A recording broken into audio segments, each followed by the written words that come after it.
নমস্কার বন্ধুরা, welcome to Tinni unplugged. আমি তোমাদের সঙ্গে তিন্নি। সকলকে হ্যাপি নিউ ইয়ার 2025। তো আজকে আমি তোমাদেরকে ক্রিস ফ্রেন্ড নামে একটা খেলা আছে যেটা আমরা খেলেছিলাম, খুব মজা হয়েছিল, তার সম্পর্কে বলবো। তো এটা মেনলি ক্রিসমাস বা 25শে ডিসেম্বরের টাইমে খেলতে হয়, যেটা আমরা খেলেছিলাম আমাদের কলেজে এবং খুব এনজয় করেছিলাম। যাই হোক, তো এই ক্রিস ফ্রেন্ড খেলাটা মেনলি খেলা হয় যে কজন পার্টিসিপেট থাকবে প্রত্যেকের নাম একটা চিরকুটে সেখানে থাকবে এবং সেটাকে অনেকক্ষণ পরে চালানোর পর প্রত্যেক পার্টিসিপেন্ট এক একজন করে সেই চিরকুটে থাকা নাম পাবে এবং প্রত্যেক দিন তাকে নিয়ে চিঠি লিখবে। সেটা হতে পারে কোনো প্রেমপত্র, সেটা হতে পারে কোনো রকম আবেগের কোনো ভাষা, সেটা যে যেমনটা তাকে যেটা মনে করে লিখতে পারে।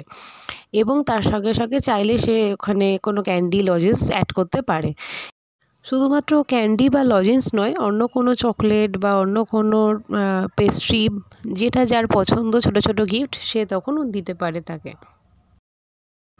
তো খেলাটা এরকম চলতে থাকে। মেনলি যেদিন রিভিল হয় সেদিন জানতে পারা যায় যে যাকে চিঠি লিখছিল তার থেকে একটা গিফট পাবে এবং তাকে একটা গিফট দেবে, এবং যে চিঠি লিখছিল ও যে অন্য কারোর কাছ থেকে যে গিফট পাবে তাকে একটা গিফট দেবে। এই নিয়ে প্রত্যেককে দুটো করে গিফট রেডি রাখতে হয় এবং সেই সময় রিভিল হয়ে যায় কে কার ক্রিস ফ্রেন্ড। তো এটা খুব একটা মজাদার খেলা ছিল যেটা আমরা খেলেছিলাম। এখানে যে টেডি বিয়ার আর ক্লিপটা রয়েছে সেটা আমি গিফট পেয়েছিলাম দুজনের থেকে, আর দুজনকে আমি আমার তরফ থেকে কিছু গিফট দিয়েছিলাম, ছোট্ট গিফট। তো সেটাই তোমাদেরকে শেয়ার করার ছিল। আশা করি ভিডিওটা তোমাদের খুব ভালো লেগেছে আজকে। এরকম আরও ভিডিও, ব্লগ আর ইউটিউব শর্টস দেখার জন্য সাবস্ক্রাইব আর ফলো করো তিন্নি আনপ্লাগডকে।